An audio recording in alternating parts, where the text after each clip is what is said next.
Sona de salame,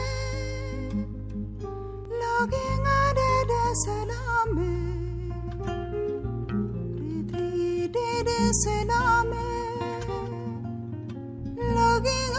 de salame. Bozulmuş düşmanlar gel gibi kaçar, bozulmuş düşmanlar gel gibi kaçar. Yaşa Mustafa Kemal Paşa yaşa, adın yazılacak mücevher taşa. Yaşa Mustafa Kemal Paşa yaşa, adın yazılacak mücevher taşa. Adın yazılacak mücevher taşa. Mustafa Kemal Atatürk أبو هاجر نجر عالم كوينو ترك مستوسعو نأتاتروك تاريخ تجيبكم كم تمسو أي ترادرن أوانا ختم أنكارا كابدرك كم عرفوا نفرت جميرو مندوق يكون منقدو عين زري يقولوا بناي مصطفى كمال سئل المسلم زملاء أيو حولت تات كرستاتن مبزحتهم نأتاتروك مسلتاتهم أبي بيت صحفتات أبي منبر بيتات نأتاتروك سئلتات ركب ناي كدمي 84 عامتات ناي ترك مرحز نبرة مصطفى كمال أتاتورك سمن منفسن أبلبي زبزح تركاوي تحاتي متريف له كبهال قال أمو داتا شحن جعاتي متر عسرتات بوترز سحنك التركي أتاتورك استبهال مدحن تولدله بقينا دقيقة زنا تقبيرو ولولا خوارو دمك جمرو بناي بدل فردن خطورر أبستوسن اللواطي أتاتورك زمسل ولاد كدمي غنعاي إلى الحنا أبكنا سعيرو نابل سجنا زساقرا مرح توهبه تركي قدم 8 عامتات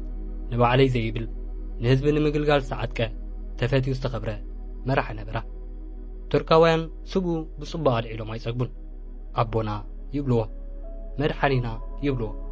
جقنانا يبلوه ناي ترك تاريخ زنقرناون نزح كسيو مصطفى كمال أتاتورك بحال سموكا مصطفى علي رضا نبره أبتمرتي أزينو فعسل نبره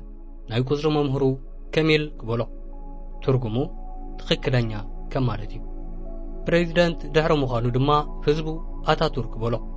ترجمو ناي تركاوያን أبو مالتي كابزنيو مصطفى كمال أتاتورك سمو خوينو ترفه ناي هاغورم حزبي بسناي قصل سم زوع مرحتي أزيم سعدو اليوم أتاتوركون كابزم عدلنياتات مرحي حدن مخان بقعه أتاتورك نتركي እንደገና ዋቂሩ ናብ ዕቤት ዝመርሕ መራሕዩ ብኣደናቂ ኣመራርሕኡ ዝንኡ እንተርቱኡን ከም በዓል ጆርጅ ዋሽንተን ወታደራዊ ክእለቱ ከም እነ እስክንድር ዓብን ናፖሊዮን ክኸውን ክኢሉ ኣታቱርክ ማለት ዴሞክራሲ ዘመናውነት ብልጽግና ኣብ ሃገሩ ዘውረደ ቅድሚ 80 ዓመት ዝበቆለ መራሒ ማለት እዩ መዋእለ ታሪኹ ከምዚ ይብለና ናይ ቀዳማይ ኩናት ዓለም ፍጻሜ ንቱርኪ ኣብ ትሕቲ ምሕረተን ዝሰዓረኣ ሓይልታት ኪዳን ኣውደቐ إن الجنرال مصطفى تنكرهم تواجهوا أبتحت أزوز نبرة سراويت ولو إن حنت جيزي خيت سعر مكته كن كل نجار كبعة من لعل قينوس للسرخبة ناي سلطان منجستي يدهبو بنا أمريكا وين إنجليز موجزيت النت نغم حدر تدلوه جنرال مصطفى بساطنجن بزاي تسامعون سلازي جنرال مصطفى كمن أزال سلطانه بفقد لقاقه سلطان تقطع عمو إت جنرال تتحيزب كرمين خارب لنا يوتدرنا أزستي تأزازو محلالفة انتو قناقن اتم أزستي نتتفتاون زننيان ناي كدم أزازي أمن مأساراي دفورن بأنصارو قادعا عدا مرحا قبل سراويت كمز بلو باشاي بلو جنرال مالتي باشاي لومون أسر ناي تأزازات كي كبل تأمان نتراغا قصدو جنرال مصطفى كاب اسطنبول مولو ليتي بجالبا نابحانتا بسلين بحري اتركب دسيت قسقسة أبتا دسيت مس بزحة لناصرنا التركي دموم نفساس تلعلو حربنياتات أكبه نايمانم موغزيت النت كم زي قبولا أويجوم نهاجرنا يفزس لنا بزبل جرحو كالاسم محورو جنرال مصطفى عملو تركي استمسكرلو جغنا جنرالن أواغان سلسوقنا مشفاتو مستسمعه كابي قرنعو زنو زفلوتو وتعدرات أخاخيبهم تسنبرو وقت تجمره تغلال سراويت بوتو نسلم بحر قربان استراتيجيكاوا قداسنت نابزلوان أنكارا زاويرو نا إنجليز نا فرنساي نا إيطاليان نا غريق ናይ ኣውስትራልያን ሰራዊት ዝተሰለፉሉ ወፍሪ ገጠመ ተዋጉኡ ይበልኩኹምን በለ ጀነራል ሙስጠፋን ወተሃደራቱ ተዋጉኡ ይበልኩኹምን ንሃገርኩም ሞት እየ ዝበልኩኹም በለ በልሕን ጅግናና ዋጋ እንተለዎ ፈራህኹን ሰንባድ ወተሃደር የለን ይበሃል ቱርካውያን ውን ኣይፈርዑን ንናይ ሓይልታት ኪዳን ሰራዊት ሰዓርዎ ዓወት ኣብ ርእሲ ዓወት ደራረቡ ናይ ሓይልታት ኪዳን ሰራዊት ቱርክ ደቂቁ ወፀ ቱርካውያን ብናይ ጀነራል ሙስጠፋ መሪሕነት ለሚኖም ዘይኮነ ኣስገዲዶም ወረርቶም ኣባረሩ ናጽነቶም ብደሞም ኣስከበሩ ሱልጣን ውን ምስ እንግሊዛውያን ተጸቢሩ ንስደት ኣምርሐ ጀነራል ሙስጠፋ ከሊፋ ኣታቱርክ ናጽነት ሃገረ ቱርክ ንሰውሓሰ ናይ ሃገሩ ርእሰ ከተማ ካብ ኢስታንቡል ናብ አንካራ ዘኣወሮ ካብ ጊዜ ኹናታት ሒዙ ዝጀመረ ጠቕላላ ጉባኤ ናብ ምክሪ ቤት ተለወጠ እሞ ቱርኪ ናይ ሪፓብሊክ ምሕደራ ክትክተል ተወሰነ ልዕሊ 300 ዓመታት ዝቑፀረ ናይ ሱልጣናት ኣገዛዝኣን ናይ ኦቶማን ስርወ ንግስነትን ተወጊዱ ፕሬዚደንት ኣታቱርክ ናይ መጀመርያ ናይ ቱርክ ሪፓብሊክ ፕሬዚደንት ኮይኑ ተመርጸ ፕሬዚደንት ኣታቱርክ ቱርኪ ብዘመናዊ ሰራርሓ እንተዘይበልፂጋ ናጽነት ጥራይ ንበይኑ ኣብ ዘብፅሓ ከም ዘይብሉ ተረድአ ማሕበራዊ ዕቤት ናይ ምቅልጣፍ ዴሞክራሲያዊ ኣሰራርሓ ናይ ምዝርጋሕ ኣድላይነት ቀዲሙ ስለ ዝተረድአ ኣብ ግዜኡ ኣዝዩ በዳህን ዝኾነ ናይ ባህልን ቁጠባውን ለውጢ ቃልሲ ተተሓሓዞ ቱርኪ ኣብ ዳግማይ ናይ ተሃድሶ ሰውራ የእተዋ ኣብ ዘመነ ንግስነት ሱልጣናት ተጫማዲዳን ደቂቃን ዝነበረት ቱርኪ ደው ኣቢሉ ንኽቆማ ኣብቲ ግዜቲ ዘይሕሰቡ ስጉምትታት ወሰደ ብዙሓት ውግኣት ብኣካል ዝተሳተፈ ጀነራል ሙስጠፋ ከሊፋ ኣታቱርክ ናይ ሰላም ኣድላይነትን ጥቕምን ዝያዳ ማንም ይፈልጦ ቱርኪ ናጽነታ ረኺባ ማለት ሰላማ ረኺባ ማለት ኣይነበረ ስለዚ ምስ ጎረባብታ ምስ ወረርቲ ሃገራትን ከይተረፈ ሰላም ፈጠረ ንናይ ሃገራት መራሕቲ ብፍቕርና ሰሓበ ሰላም ምፍጣር ጥራይ ዘይኮነ ኣድነቕቱ እውን ገበሮም ንቱርኪ ካብ ነዊሕ ግዜ ጀሚራ ብዘይካ ብቕርሕንቲ ብሰላም ዝበሃል ቀሪባታ ምዘይትፈልጥ ግሪኽ እውን ዕርቃ ኣውረደ ምስ መዘንኡ ናይ ግሪኽ መራሒ ኣታቱርክ ናይ ሰላም ሽልማት ንኽርቋሕ ተሓስበ መዋስንቱ ኢራቅ ሶርያ ቡልጋርያ ፎቶው ትኾኑ ብዘገርም መንገዲ ስጉምትታቶም ዝተዓቃቆኑን ብጥርጣረ ዝረኣዩን ኣሜሪካን ሕብረት ሰበይትን ከይተረፈ ኣብ ልዕሊ ኣታቱርክ ተመሳሳሊ ኣወንታዊ ስምዒት ነበሮም ሓደ ወቅቲ ናይ ኣሜሪካ ፕሬዚደንት ፍራንክሊን ሩዝቨልት ንናይ ሶቪየት ሚኒስተር ጉዳያት ወፃኢ ጠቒሱ ከም ዝበለ ኣብ ዓለም ሓደ ኣደናቂ መራሒ ኣሎ ኣብ ካልእ ናይ ኤውሮጳ ዓለም ዘይኮነ ኣብ አንካራ እዩ ዝርከብ እዚ ሰብ ፕሬዚደንት ሙስጠፋ ከማል ኣታቱርክ ኢሉ ሪቴቬሎም ነጊርኒ ፕሬዚደንት ኣታቱርክ ብፍሉይ ፍልጠቱን ናይ ዲፕሎማሲ ጥበቡን ኣብ ቤቱን ኣብ ዙርያ ዓለምን ሰላም ፈጢሩ ቱርኪ ኣብ ውሽጣዊ ጸገማታ ጥራይ ከም ተተኩር ገይሩ እዚ ኩሉ ዝኾነ ቅድሚ 80 ዓመታት ነበረ ኣታቱርክ ናይ ሱልጣናት ኣገዛዝኣ ኣወጊዱ ናይ ሪፓብሊክ ቱርኪ ፕሬዚደንት ክኸውን ከሎ ናይ ገዛ ርእሱ ስልጣን ንምድልዳልን ዘይንደል ዓረ ንምዃንን ፈጺሙ ይደለየን ኣብታ ሃገር ናይ ዴሞክራሲ መሰረት ዝኾኑ ተግባራት ንኽሰርጹ ኣውራ ተዋሳእ ኾነ መጀመርያ ንራእዩ ለይስምዑለይ ዘይኮነ ወታደራዊ ስልጣን ለቐቐ ናይ ወታደራዊ ክፍሊ ርእሱ ዝኸኣለ ተቋም ገይሩ ምርጭኡ ብጉባኤ ከም ዝከናውን ኮነ ናይ ኣብዝሓ ፓርቲ ምሕደራ ንኽምስረት ድፊእ ዝገበር ፕሬዚደንት ኣታቱርክ ናብ ስልጣን ምስ መፀ ጀሚሩ ናይ ፖለቲካ ፓርቲታት ክምስረታ ጀሚረን ነይረን ግን ምንቅስቓሳቶም ጉላሕ ኣይነበረ ብኣንጻሩ ኣታቱርክ ምዝወስዶም ናይ ማሕበራዊ ተሃድሶ ለውጥታት ምስ ተቐየሙ ጉጅለታት ብምዃን ተፈራኸሹ ኣብ መፋርቕ 1923 ዓመተ ምህረት ኣታቱርክ ፍሉጥ ፖለቲከኛ ዝነበረ ዓልፋታ ሓክያር ተቃዋሚ ናይ ፖለቲካ ፓርቲ ንኽምስረታ ተሓሳሰቦ ኣስተውዕሉ ነውግዖ ዘለና ቅድሚ 80 ዓመት ኣብ ቱርክ ዝተፈጸመ ተግባር እዩ እንኳን ኣብቲ ግዜቲ ሎሚ እውን ተቃዋሚ ከም ጻላ እናተረኣየ ርእሱ ኣብ ዝጭፍጨፈላ ዓለም ቅድሚ 80 ዓመታት ዝነበረ ናይ ቱርክ ፕሬዚደንት ግን በእጃኹም ዝቃወሙን ፓርቲ መስርቱለይ እናበለ ፖለቲከኛታት ሃገሩ ይልምን ናይ ሎሚ ትውልዲ ነዚ ምእማን ምዝስእን ኣይተሓዘሉን ዓሊ ተቃዋሚ ፓርቲ ኣቆመ ነገር ግን ናይ ኣኽረርቲ ምንቅስቓስን ተቃዋሞንን ክለዓል ፈሪሑ ንዝቆመ ፓርቲ በተኖ ኣታቱርክ እውን ናይ ብዙሓት ፓርቲ ምሕደራ ከይረኣየ ሞተ ኣታቱርክ እምበኣር ከምዚ ዓይነት መራሒ እዩ ዝነበረ Düşmanlar gel gibi kaçar, bozulmuş düşmanlar gel gibi kaçar. Yaşa Mustafa Kemal Paşa yaşa, adın yazılacak mücevher taşa. Yaşa Mustafa Kemal Paşa yaşa, adın yazılacak mücevher taşa.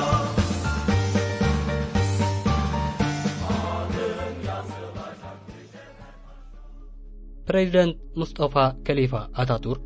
ናይ ቱርኪ ዳግማይ ፈጣሪ ካብ ዘብሎ ቀንዲ ተግባር ሃይማኖትን መንግስትን ምፍላይ ነበረ። ቅድሚ ንሱ ምምጽኡ ብሕጊ ሃይማኖትን ሱልጣናትን ክትምራሕ ንዝነበረት ቱርኪ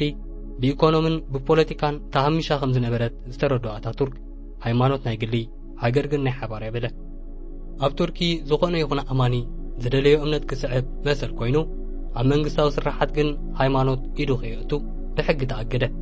ናይ ገበን መቕፅዕ ሕጊ ጸኒሑ ድማ ናይ ሲቪላዊ ሕጊ ብፓርላማ ጸዲቑ ናይ ሃይማኖት ኣብያተ ፍርዲ ካብ ዝነበረን ሓላፍነት ብምሉእ ተኣገዳ። ንባዕሉ ናይ ምስልምና እምነት ተኸታሊ ዝነበረ አታቱርክ እምነቱን ናይ መንግስቲ ስርሑን ንኸይዳባለቆ ተጠንቀቐ። ናይ ቱርክ መንግስቲ ካብ ሃይማኖት ዝተገለለ ንኽኸውን ደኸመሉ። እዚ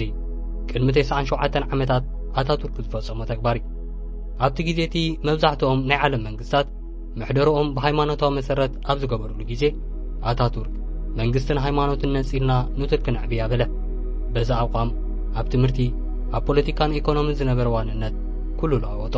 ኣብ ዓለም እንሪኦ ኩሉ ውጽኢት ፈጠራ ናይ ደቂ ኣንስትዮ እዩ። ፕሬዚደንት አታቱርክ ናይ ደቂ ኣንስትዮ መሰል ብምኽባር ተወዳዳሪ የብሉን። ኣብ ሃገራት ኤውሮጳ ከይተረፈ ደቂ ኣንስትዮ ብዙሕ መሰል ኣብ ዝንፈጋሉ ዝነበራ ዘመን አታቱርክ መሰላት ደቂ ኣንስትዮ በወረቐት ዘይኮነ ብተግባር ኣርእዩ። ኣብ 1910ታት መጨረሻ ደቂ ኣንስትዮ ብኣስገዳድ ከይምርዓዋን ናይ ፍትሕ መሰለን ክኽበረለንን ዝድንግግ ሕጊ ብሲቪላዊ ሕጊ ተደንገገ። ኣብቲ ግዜ ኣብ መብዛሕትአን ናይ ዓለም ሃገራት ናይ ሃይማኖት ተጽዕኖ ኣብ ዝነበረሉ ዘመን ናይ አታቱርክ ውሳነ ኣገራምን ኣጨቃጨቕን ኮነ። አታቱርክ ግን ደፋኣሉ። መንእሰያት ደቂ ኣንስትዮ ትምህርቲ ንምምሃር ነጻ ኾና። ኣብ መፋረቕ 1920 ደቂ ኣንስትዮ ናይ ፖለቲካ መሰለን ንኽኽበር ምንቅስቓስ ጀመራ። ንመጀመርያ ግዜ 38 ደቂ ኣንስትዮ ንናይ ፓርላማ ኣባልነት ተመርጻ። ክንዲ ዝኣክል ብዝሒ ውክልና ደቂ ኣንስትዮ ኣብቲ ግዜ ኣብ ኣሜሪካ ይኹን ዓዲ እንግሊዝ ዝርከባ ኣይነበረን። ብናይ አታቱርክ ናይ ማዕርነት ደቂ ኣንስትዮ ናይ ኣቋም ጥንካረ ቱርኪ ጓል ኣንስተይቲ ናይ ላዕለዋይ ቤት ፍርዲ ዳኛ ብምሽያም ቀዳሚት ሃገር ኮነት። ቱርኪ ብመንገዲ ስልጣነ ንምጓዓዝ ብርክት ዝበለ ባህላዊ ለውጥታት ክግበር ኣገዳሲ ነበረ። ምስ ናይ ካልእ ናይ ኤውሮፓን ዓለምን ስልጡን ህዝቢ ንምስኽኻል ሕግታት ካብ ኣከዳድና ጀሚሩ ለውጢ ንኽግበረሎም ቀስቀሰ። ማንም ወዲ ተባዕታይ ናይ መንግስቲ ሰራሕተኛ ባኖን ስረን ንኽለብስ ብሴርኩላር ተኣዘዘ። ናይ ሃይማኖት ቆቢዕ ተሪፉ ደቂ ተባዕትዮ ባርኔጣ ንኽለብሱ ናይ ባርኔጣ ዝተባህለ ሕጊ ውፅአ። እዚ ሕጊ ንደቂ ኣንስትዮ ይምልከትን። ደቂ ኣንስትዮ ብፈቓደን እምበር ብግዴታ ከም ዘይለብሳ እኳ እንተተገብረ ናይ ደቂ ኣንስትዮ ዘመናውን ላባብሳ ንምብርታዕ ፈቓደኛ ንዝኾኑ ንዘዕቢወን ደቂ ኣንስትዮ ደቆም ዘመናዊ ላባብሳ ንኽጥቀማ ክፈቕዱ ተባብዐ። ዘመናዊ ላባብሳ ምስ ዝለበሳ ደቂ ኣንስትዮ ኣዘውቲሩ ፎቶግራፍ እናተላዕለን ብጋዜጣ እናሕተመን ኣነቓቕሐን። ፕሬዚደንት አታቱርክ ከምዚ እናገበረ ኣብ ነፍሲ ወከፍ ለውጢ ንባዕሉ እናተሳተፈ ንቱርክ ዝተኻኽላ። ሓደ መዓልቲ ፕሬዚደንት አታቱርክ ናይ ስነ ልሳን ምሁራን ኣከበ እሞ ፊደላትና ንምልዋጥ ክንደይ ዝኣክል ግዜ ይወስደና በሎም። ኣብቲ ግዜ እቲ ቱርካውያን ዝጥቀሙሉ ቋንቋ ናይ ገዛ ርእሶም እኳ እንተኾነ ዝጥቀሙሉ ፊደላት ግን ናይ ዓረብኛ ነበረ። ዓረብኛ ንናይ ቱርክ ቋንቋ ዝኸውን ዝተቓላጠፈ ኣጻሓፋ የብሉን ዝብል ቅሬታ ካብ ቅድም ክስማዕ ጸኒሑ እዩ። ብዘይካዚ ዓረብኛ ጽኒዕካ ንቋንቋ ቱርክ ንኽጽሕፎ ናይ 3 ዓመታት ትምህርቲ ዝሓትት ኮነ።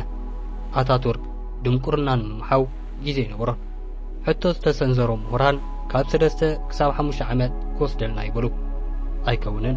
በላ አታቱርክ። ኣይከውንን ንምንታይ ካብ 3 ክሳብ 5 ወርሕ ጥራይ ንገብሮ በሎም። ጉያ ኾነ ናይ ዓረብ ፊደላት ብላቲን ምልዋጡ ባዕሉ አታቱርክ ኣወጀ። ፕሬዚደንት እሞ ጸላኢ ይቐትለኒ፣ ንህቢ ይነኽሰኒ፣ ሃመማ ይወረኒ፣ ዶሮና ይደፍነኒ፣ ቁሪ የፍርሐኒ ኸይበለ ክሳብ ገጠራት እናእተወ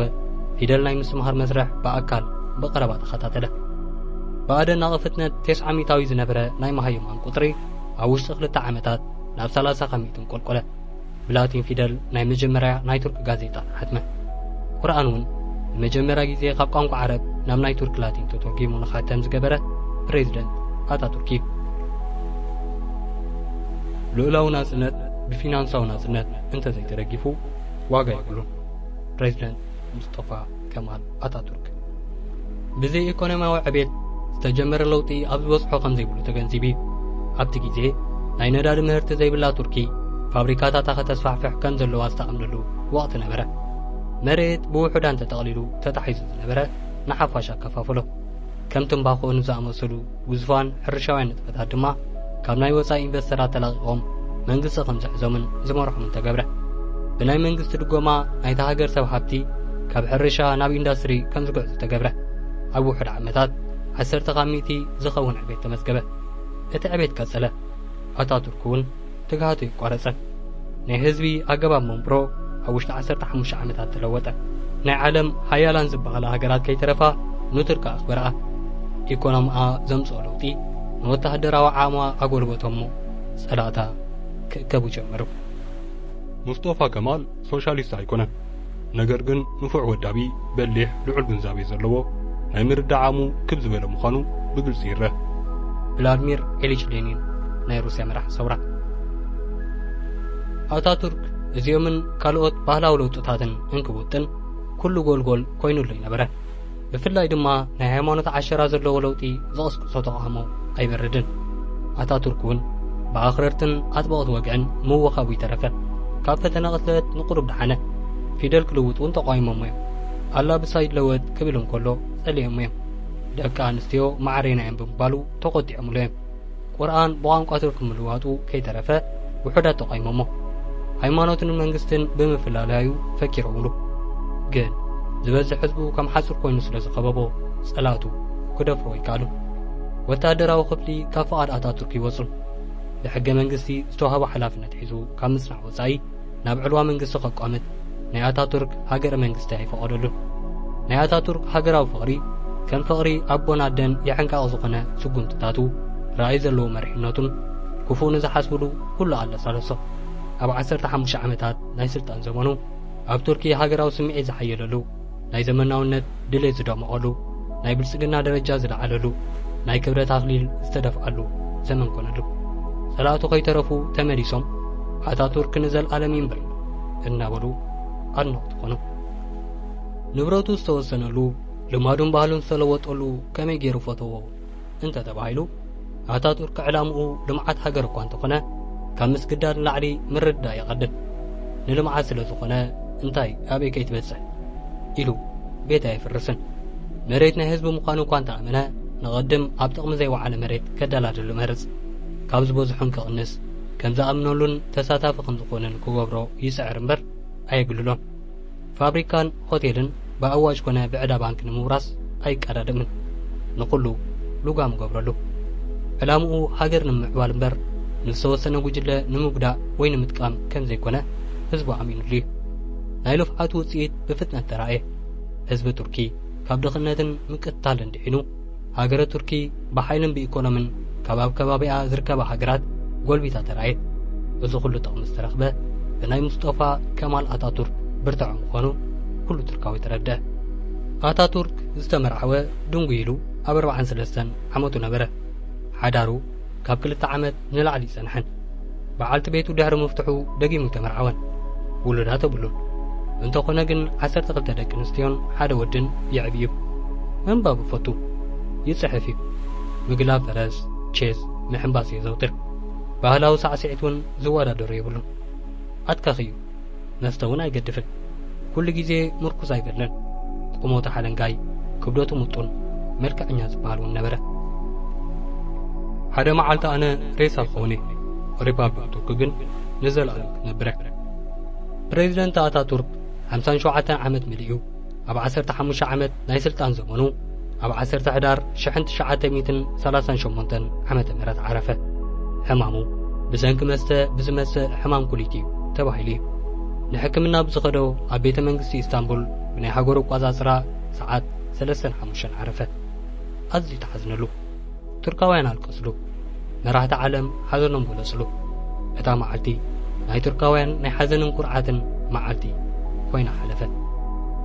ናይ ኣታቱርክ ሞት ጉድኣቱ ንሃገሩ ጥራይ ኣይኮነን ንመላእ ኤውሮጳ ጉድኣት እዩ ንቱርኪ ካብ ኩናት ኣውፅኡ ሓድሽ ህዝቢ ብቱርክ ፈጠረ ድሕሪ ሞቱ ካብ ዜጋታት ሃገሩ ዝዘነፈ ንብዓት ነዛ ዓብ ጅግና ዝወሃብ ምስክርነት እዩ ዊንስተን ቸርችል ቀዳማይ ሚኒስተር ዓዲ እንግሊዝ ኣስኬሬኑ ኣብ ቤተ መዘክር ኣንካራ ዓረፈ ድሕሪ 15 ዓመታት 42 ቶን ብዝምዘን ናይ እምነበረድ ሳጹን ኮይኑ ንኣንካራ ንቁልቁላብ ዘርኢ ናይ መቓብር ቦታ ዓረፈ ናይ ኣታቱርክ ህዝባዊ ፍቕሪ ካብ ልቢ ዝመንጭዎ እምበር ብግዴታን ናይ ሜዳ መግለፅን ዝተረኽበ ከም ዘይኮነ ዘረድእ ድሕሪ ሞቱ ብህዝቢ ዝተገብረሉ ናይ ሓዘን መግለፂ እዩ። ኣብ ቱርኪ ኣብ ዘመነ ስልጣኑ ጥርትብል ናይ ገዛ ርእሱ መዘከርታ ሓወልቲ ይስርሐ ኣይኮነን ዶ ቅድሚ 80 ዓመት ኣብ መበል 21 ክፍለ ዘመን እንኳን መራሕቲ ሃገር ይትረፍ መራሕቲ ሃይማኖቱን ናይ ገዛ ርእሶም ሓወልቲ ይቕርጹ እዮም። ኣታቱርክ ኣብ ዋና ከተማን ካልኦት ከተማታትን ቱርኪ ሓወልቲ ተቐሪጹሉ እዩ። ኩሎም ግን ድሕሪ ሞቱ ብኣድነቕቱን ህዝቡን ዝተሰርሑሉ እዮም። ብስሙ ዝዓበየ ማዕረፎ ነፈርቲ ድልድል ዲጋ ስታዲየም ተሰይሙሉ እዩ። እዞም ኩሎም ብህይወት እንከሎ ዘይኮነ ድሕሪ ሞቱ ዝተሰየሙ እዮም። ክሳብ ሎሚ ዝሞተሉ መዓልትን ሰዓትን 10 ሕዳር ሰዓት 35 ዝኾነ ትርካዊ ዝጓዓዝ ቆይሙ ዝተቐመጠ ደው ኢሉ ንሓደ ደቂቕ ንኣታቱርክ ይዝክር። ኣታቱርክ ምስ ሞተ ድሕሪ 14 ዓመታት ናይ ኣታቱርክ መዘከርታ ምብልሻው ናይ ኣታቱርክ ስም ምኽፋእን ምፅራፍን ምንቃፍ ኣይተባህለን ብሕጊ ዘቕፅዕ ንክኸውን ናይ ቱርክ ፓርላማ ወሰነ። ኣብ ከተማታት ቱርኪ ኣብ ዝርከቡ ህንፃታት ኣብያተ ትምህርትታት ኣብ ሽፋን መፅሓፍትን ደብተራትን ተሓቲሙ ኣብ ብዙሓት ኣባይቲ ቱርካውያን ናይ ኣታቱርክ ምስሊ ይስቀል። ሕሰብዎ ታሪክ ከም ዝነግረና ንሕና እውን ከም እንምስክሮ መብዛሕትኦም መራሕቲ እንኳን ሞይቶም ካብ ስልጣን ተወሪዶም እንኳን ዓይኖም ብመርፍእ ንኸንቁሮም ዝዳፋፋ ህዝቢ ይበዝሕ። ኣታቱርክ ግን ድሕሪ ሞቱ ዝሰዓበ 3-4 ትውልዲ ከይተረፈ የፍክሮ የኽብሮ ስሙ ጸሎት ይገብሮ። ኣታቱርክ ዘመን ብዝተለወጠ ቁፅሪ ስሙ ይገዝፍ እምበር ኣይቅህምን። ኣብዛ ብሕልና ኣልቦ መራሕቲ ዝመደት ዓለም ከም ኣታቱርክ ድሕሪ ሞቱ ዝነብር ሰናይ ታሪክ ምጽሓፍ ዝኽእል መራሒ ለባምን ዕድለኛን እዩ። ኣብዛ ውልደን ሃብተን ዘሚቶም ንሓድሕዶም ዝቃተሉለን ዝጨኻኾኑለን ሃገራት ዝመልአት ሃገር ከም ኣታቱርክ ዝኣመሰለ ኣቦ ትረክብ ሃገር ዕድለኛ ፈጣሪ ኤርትራዊ ኣታቱርክ ይምሰልና። ተፈጸመ።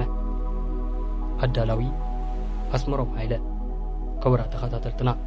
ምሳና ጽኒዕኩም ነዚ መደብ ብምክትታልኩም ኣዝና ኢና ነመስግን። ዝያዳ መደባትና ንምክትታል ሳብስክራይብ ግበሩ። መደባትና ንስትፈትዎ ሼር ብምግባር ርእይቶኹም ብምግላጽ ከምኡውን ላይክ ብምግባር ምሳና ኩኑ ሰሰናዩ። Sona dede salame Loginga dede salame Ritri dede salame